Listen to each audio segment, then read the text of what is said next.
যারা সব সময় আস্তাগফিরুল্লাহ পড়ে তাদের রিজিকের কোনো টেনশন হয় না, রিজিক নিয়ে তাদের আর কোনো চিন্তা থাকে না।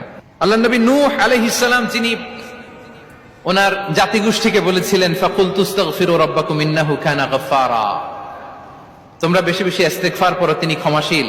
ইস্তেগফার করলে কি হবে? ইউরসিলিস সামাআ আলাইকুম মিদরারা, রহমতের বৃষ্টি বর্ষণ হবে, তোমাদের জমিগুলো উর্বর হবে। ওয়া ইউমদিদুকুম বিআমওয়ালি ওয়া বানিন, আল্লাহ তাআলা তোমাদেরকে সম্পদে বারাকা দিবেন, সন্তানে বারাকা দিবেন।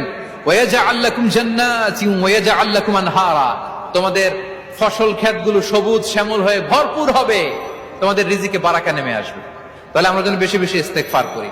বিষ্ণু ঈসা ইসলাম বলেছেন মান লাযামাল ইস্তিগফার জাআলাল্লাহু লাকুম মিন কুল্লি দিকিন মাখরাজা ওয়া মিন কুল্লি হাম্মিন ফারাজা ওয়া ইয়ারযুকহু মিন হাইসু লা ইয়াহতাসিব, যে সব সময় ইস্তেগফার করে তার কোনো টেনশন থাকে না, তার জীবনে দুশ্চিন্তা আসে না, আর এমন জায়গা থেকে আল্লাহ রিজিকের বন্দোবস্ত করে যেটা সে কল্পনাও করে না। সুবহানাল্লাহ। আমরা যেন বেশি বেশি ইস্তেগফার করি। আস্তাগফিরুল্লাহ, এটা হচ্ছে ভেরি শর্ট ফর্ম অফ ইস্তেগফার। অথবা পড়তে পারেন আস্তাগফিরুল্লাহ আল্লাযী লা ইলাহা ইল্লা হুয়াল হাইয়ুল কাইয়্যুম ওয়া আতুবু ইলাইহি। সাইয়্যিদুল ইস্তেগফার মুখস্থ আছে না আমাদের?